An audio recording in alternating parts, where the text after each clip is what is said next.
Today we are comparing the Garmin Venu 2S to the Apple Smartwatch Series 6 to the Garmin vívofit 4. Now I'm going to go over all of these different categories here in order in terms of battery life, sleep features, do not disturb, audiobooks, because that's really what I purchased this for, fitness tracking data, navigation, aesthetics, and which ones I'm actually keeping more than one, plural, that I'm keeping. So I'll tell you at the end which ones and why. But I've always had the Garmin vívofit 4, which I've loved for the last 6 years.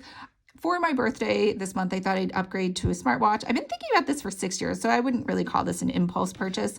But let's just go over, the differences in price. This one is $75 for the Garmin vívofit 4. This one was $399 because I purchased the Wi-Fi only model and I got the aluminum body. The stainless steel body, I believe, is another $200, and that only comes in the cellular version. And the reason I didn't get it is because the cellular version you have to actually purchase a whole different phone number on your Verizon, Sprint, whatever plan. Even though it does tie to your cell phone, it uses another phone number in order to give this watch cellular data.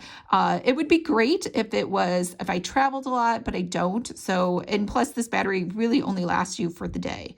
And we're talking like while you're awake, not like 24 hours.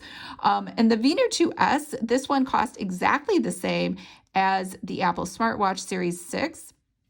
So in terms of price, they're pretty much the same. This does not have a cellular version. It's Wi-Fi only. So those are the prices. Let's go through battery life. So for sure, the Garmin vívofit 4 wins hands down. That lasts an entire year. And that's really the reason I purchased it, is because I didn't want something I had to charge all the time. Now, obviously, it doesn't do as much as the smartwatches. And honestly, the only reason I was thinking of switching is because, as you can see, this watch here is dead. Usually these batteries, they're supposed to last for a year.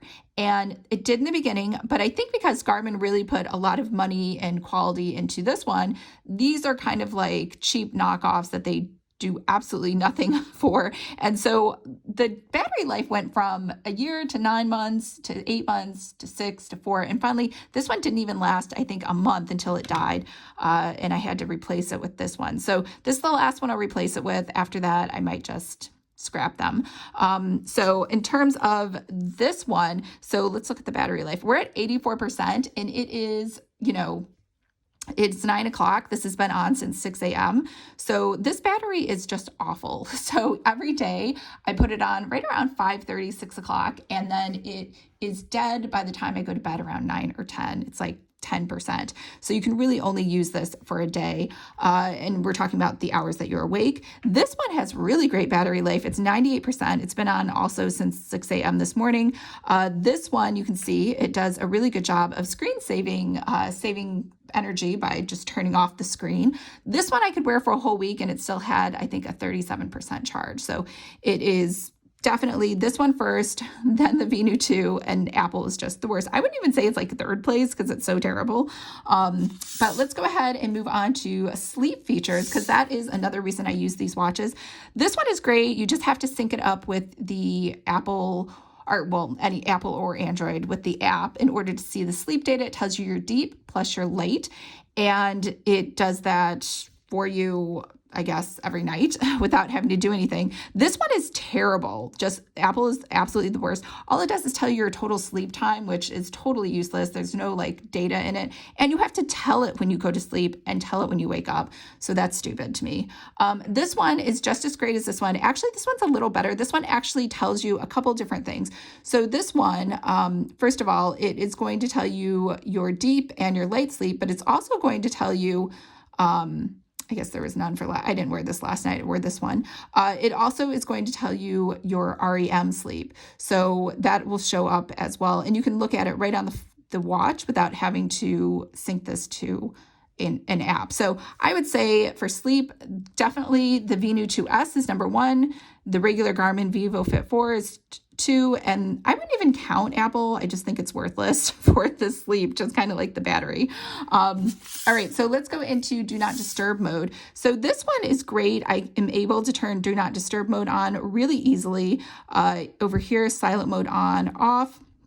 It doesn't give me any notifications at all. You can even, just like your watch, you can do airplane mode, so it really, really doesn't bother you ever. But you can also go into the application and open up settings, and you can go into do not disturb. So I have do not disturb enabled.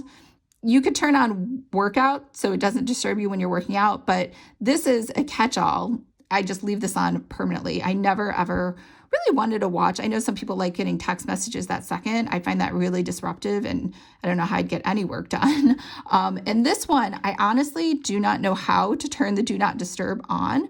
I'm sure there's a way. I just haven't figured it out. That's not helpful. That's not what I wanted. I think it's over here. Yeah, there we go.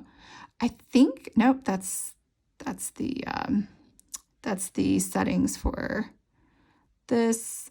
I don't see a way to turn it off at all. Locked, unlocked. Yeah, there is phone off. Oh, there we go. Phone part is off. Okay, so you can turn it off. I was just kidding. But it does give me, I want to say, just silly notifications that I don't care about at all. Like over here, where do we see this? For some reason, it gives me the same weird notifications that I do not want. Nope, I don't want to enable it. Oh, I see. I have to enable it to see it. Email, so it'll tell me. Oops. No notifications. I don't know what just happened. Oh, there we go.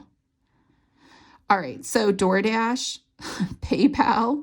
So, I mean, Patreon. I don't want any of these notifications, and I really don't care.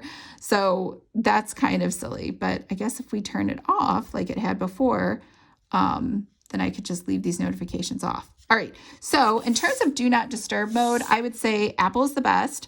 Venu is a little confusing on how that works. And this one doesn't even apply because it doesn't take any phone information in. Okay, so number 4, audiobooks. Okay, this obviously doesn't do it because it's not a smartphone. This can't do audiobooks, in case you didn't know that. It really doesn't have any apps on it. This one is awesome. So this one I can listen to Scribd, and all you have to do is make sure you load the Scribd app onto your Apple Watch and have it on your phone. And then over here, I can also, for Audible, I can actually put books on the watch, so I don't need to be connected to the phone, which normally you do for pretty much anything. Like, for example, Apple or Nike Train, find a workout on your phone. So thank you for nothing is basically what it's telling you. If you use Apple Books, which I never do, you could actually find them here. But again, it's on the, you can only get it if you're connected to your iPhone. And that's, I think, pretty much it for audiobooks. But still, this is like the greatest part of having the Apple Watch. It is a little weird in terms of, like, sometimes it won't work. So I don't know that it's perfect, or maybe it's just me because I'm not used to using it. Fitness tracking data, let's do calories, EKG, and heart rate. So this one tells me I've spent 593 calories for the day. This one tells me I burned 294 calories because I did 34 minutes of working out this morning, and I've climbed 4 out of 12 steps. So this one over here will it tell me anything? This will tell me I burned 601 calories, so very close to this, obviously, because they're the same system. I don't think this one tells me my total calorie count for the day. I could be wrong. Yeah, I don't think it does. Maybe inside the fitness app? Nope. Not there either. Probably in the health app on the Apple phone, you can see that. So fitness tracking, EKG. So these both do. So this tells me my heart rate in real time. It's 86. This one does not do heart rate at all. This one over here, I believe if I can launch an app for the heart rate. Yes, it's that little heart there. So it's measuring my current heart rate. Let's see. I think it's 91. Oh yeah, it's 89. So these are very accurate. This one, so the only thing that this one does differently is because they both do pulse oximeter. This one will do EKG, which everyone was so excited about this EKG feature, but quite honestly, I mean, it's kind of useless. It basically just tells you that you're alive. The 30 seconds. that you have a sinus rhythm. You have to put your finger there, which sinus rhythm just means that you're alive. So it's like it said, it can't tell you if you're having a heart attack or anything like that. So I kind of feel like this feature is totally useless. So that was it. So in terms of fitness tracking data, I would say probably Garmin is the best, and then Apple, but only if you use the app to go into Apple Health. Navigation, ease of use. So first of all, this is obviously the simplest, right? There's not much else you can do with this. I really like Apple. It's way more intuitive than the Garmin Vivo 2, our Venu 2S. So this one, all you have to do is you tap this once, and it goes to the watch face, you tap it again, and then you can go into all of your apps, which look confusing. But there's really not that many apps on the Apple Watch that you're going to need, right? So I use Scribd, I use Audible. Sometimes I use the weather app, and I think that's all I use. Because again, you'll open apps and they'll be like, find a workout on your phone. And you're like, thank you for nothing. That was not really useful. Oh, I lie. I like the, not the timer, just kidding. I like the timers over here. You can create your own custom timer too. It just vibrates the watch to let you know the time is up. And I also like setting alarms. So I do find that very useful. I don't set sleep alarms because I'm pretty sure if I wore this to sleep, it would be dead by the time I woke up. So this can never have wake up alarms, which I was really hoping to use, but the battery is so terrible on this, it'll just never happen. So in terms of using this one, so this one's a little harder for me to figure out. So when you push the button here, it just brings the face up. When you scroll up, it's going to give you all of the data that it tracks. This is all it tracks. So there's an edit at the bottom, but there's nothing to add because I've already added everything. So if you look at the health snapshot, you don't have to sync it to the app. Oh, if you try to look at the health snapshot, there we go. Yesterday at 6:37, there's my heart rate, respiratory, stress, blah, blah, blah, all that stuff. So I would say ease of use, definitely the Apple. It's way more intuitive. Plus I have an Apple phone, I have an Apple Mac, so it works just like that. So it's pretty easy to figure out. This one is a little harder. To change the face, like this is Lucky over here, you do have to use the phone to try to change it, I believe. So watch face. Oh yeah. So there's some that are already in there, but you have to add them first with the app, and then you'll be able to see them in here when you're inside of here. So if we change to this, I don't even know what that means. Oh, 906. That's like really hard for me to read. 256 steps, 68%, and my heart rate's 86. But again, you'd have to tap it to see it. If you hold this down on the bottom, you can see that, I guess, what we just saw. If you hold the top, you're going to see, I think this is like the settings menu. And that's pretty much it. So I know what you're thinking. Select your music source. So if you go to the watch, there are no playlists available. I'm not really sure how to set up music onto this. So I'm sure obviously there is a way. You'd have to connect your headphones. So in theory, it sounds like you could have music. As far as I know, you cannot load any music onto either of these devices. They have to be connected to your iPhone or your Android in order to do that. So navigation, Apple definitely wins. Venu is a little clunky. Over here, aesthetics. So actually the Venu 2 is really pretty. This is probably my favorite. So let's just go ahead.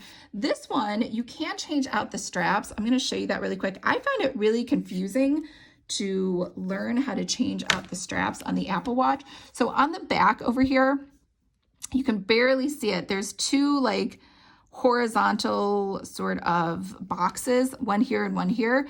And when you push that horizontal box, it unlocks this so you can slide these things out. For some reason, when I saw this on YouTube, I thought people were hitting this middle circle. This middle circle does nothing. You need actually a nail to push down onto that tiny little thing to get this out.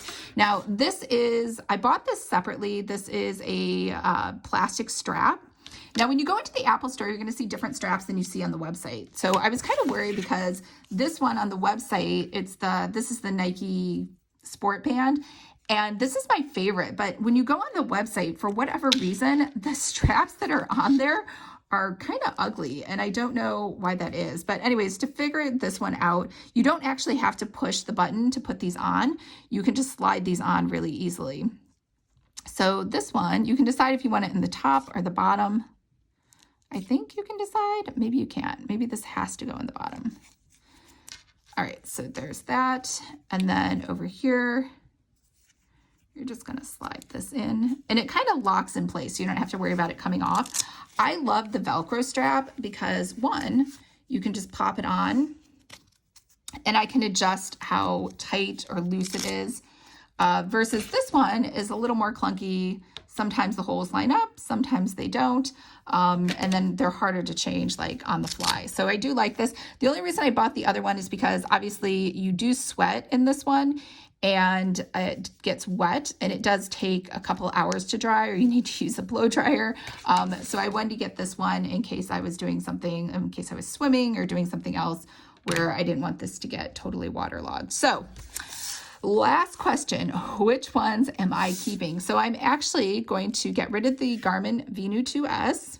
I'm going to return this one just because it really didn't give me any useful data, especially for the same price point as the Apple Smartwatch, where I can listen to all of my audiobooks.